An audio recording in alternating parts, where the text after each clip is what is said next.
Fuck off. Anyway, this is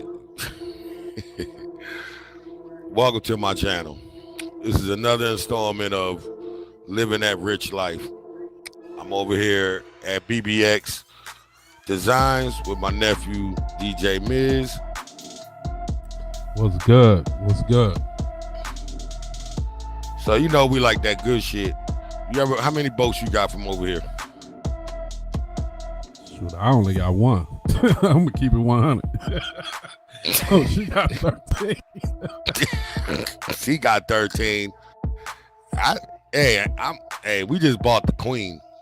That's what we're gonna go finish this video off at. I came over here looking at this atrocity, and then she was looking at this other thing, some party boat. You know, I don't get out on the water too much. You know what I mean? Hey, who you telling, bro? Didn't I just did I do some jokes and shit? Life preserver and everything, dog. Black people don't swim in SL. Right. Not on my side of the street. I might put my feet in. You know what I mean? I might sit in the jacuzzi at the house and, you know what I mean, let somebody play with me. But I don't get in the water too much. Yeah, I feel you on that. I don't get in the water neither.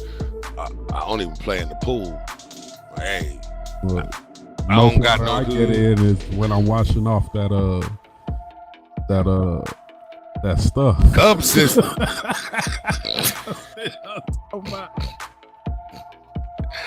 Cut.